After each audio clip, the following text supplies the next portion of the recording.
Pecatur muda asal Turki, Yagiskan Erdogmus, memberikan sebuah kekalahan menyakitkan untuk pecatur India, Aditya Mittal.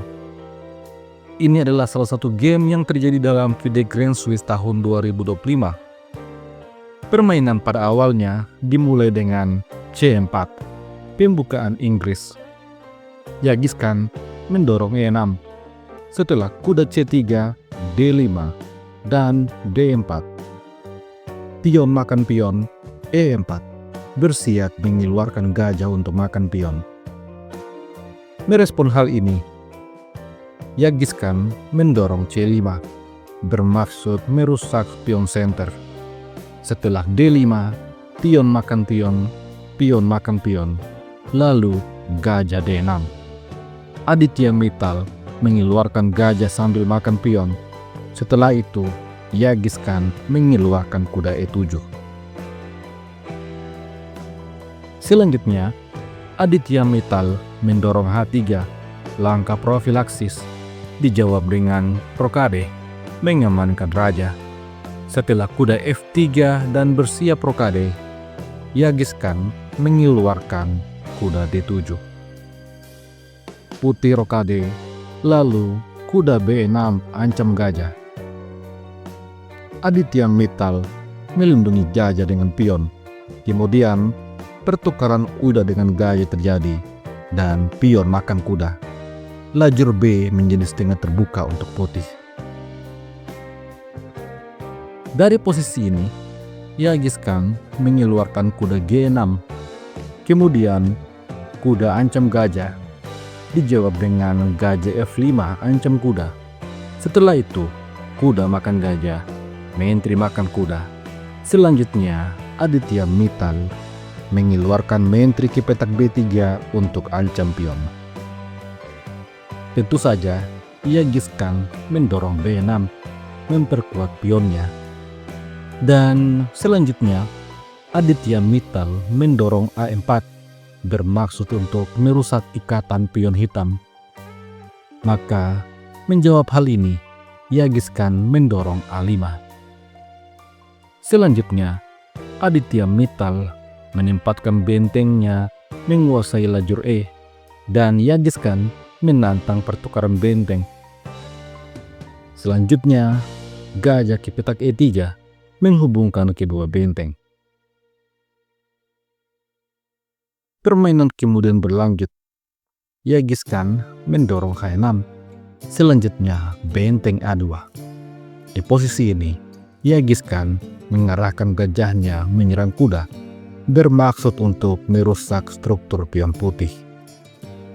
Di posisi inilah, Aditya Mittal memainkan langkah yang tidak akurat. Kuda mundur D2, ancam gajah. Yagiskan Erdogmus rupanya tidak bergeming. Dia memilih kuda ke petak H4, ancam pion. Dan Aditya Mittal selanjutnya memainkan langkah kombinasi gajah makan pion. Di posisi ini, apabila pion makan gajah, maka posisi ini cenderung menguntungkan untuk putih karena selanjutnya benteng makan gajah. Setelah benteng makan benteng, maka kuda makan benteng dengan tempo ancam menteri. Kalaupun menteri ke petak G6 untuk ancam skakmat, maka kuda mundur G3. Putih punya pion bebas. Oleh karena itu, Yagiskan Erdogmus tidak mengambil gajah. Di posisi ini, menteri ke petak G6 memberikan ancaman skakmat. Ancaman ini terlalu berbahaya. Aditya Mittal berhasil mengantisipasi dengan D3, ancam kuda. Namun, pion tidak bisa langsung makan kuda karena raja sudah terkena pin. Di posisi ini, Aditya Mittal menawarkan gajah peta gelapnya untuk dimakan oleh Yagiskan. Apabila hal itu terjadi, pion makan gajah, maka posisi ini cenderung seimbang. Karena selanjutnya, benteng makan gajah, benteng makan benteng, kuda makan benteng. Setelah menteri makan kuda, pion makan kuda. Meskipun menteri makan pion, analisa engine menunjukkan bahwa posisi ini cenderung seimbang dan putih memiliki pion bebas yang cukup mengerikan.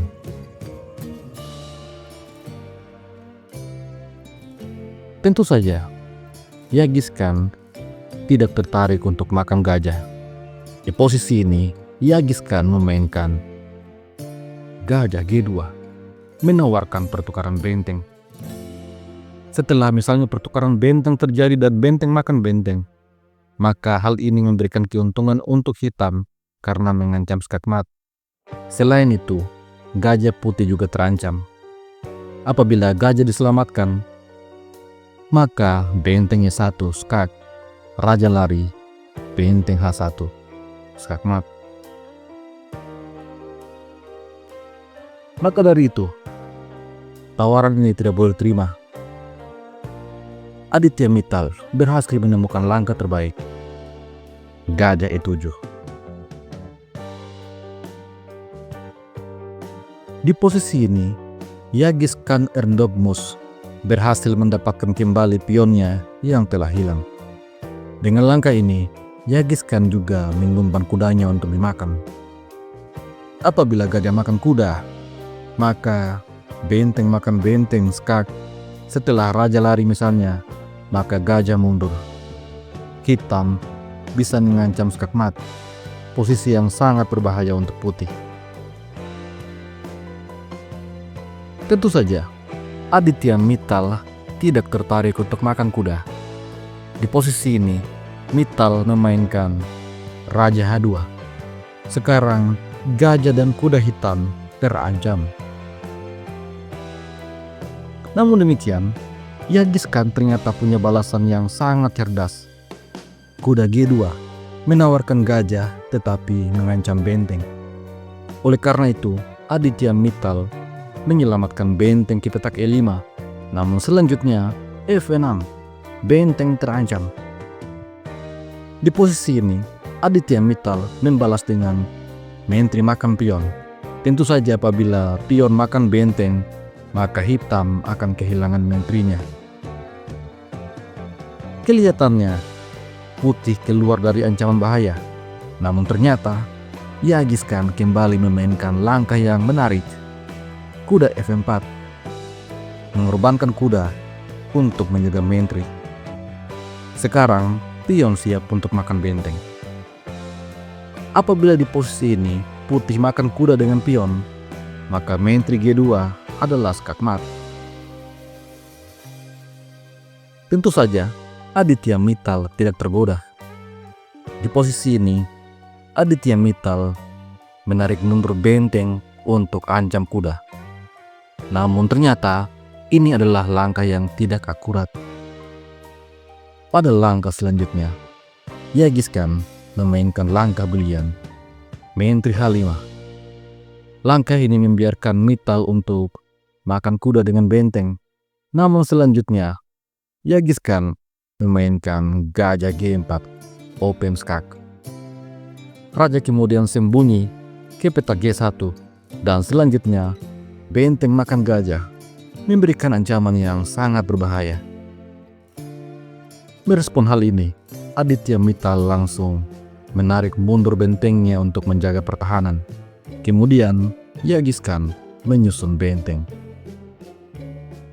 Selanjutnya, Mittal membawa bentengnya ke petak F1, berkonsentrasi untuk menjaga pertahanan. Namun kemudian, Genghis Khan menyerang bentengnya. Langkah ini rupanya merupakan langkah yang tidak akurat. Putih punya balasan benteng ke petak H4 untuk menyerang gajah dan juga menteri. Akan tetapi, Aditya Mittal gagal menemukan langkah terbaik. Di posisi ini, Mittal memilih untuk mendorong D6, ancam benteng. Tetapi benteng E2, ancam kuda, dijawab dengan benteng H4. Kali ini, menteri dan gajah hitam terancam. Oleh karena itu, maka menteri menyelamatkan diri ke petak F5. Sampai pada posisi ini, menurut engine, ini adalah posisi yang seimbang. Langkah terbaik untuk putih adalah mengorbankan benteng untuk makan gajah. Namun, langkah ini sulit untuk terlihat, apalagi dalam kondisi tertekan. Di posisi ini, Aditya Mittal membuat langkah yang tidak akurat.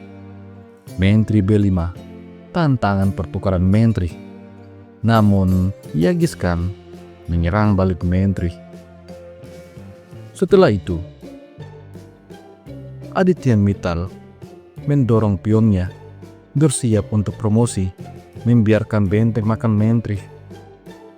Apabila hal ini terjadi, maka putih akan menang, karena pionnya akan promosi. Setelah Raja ke petak H7 misalnya, maka pion makan benteng. Menurut engine, putih sangat unggul di posisi ini.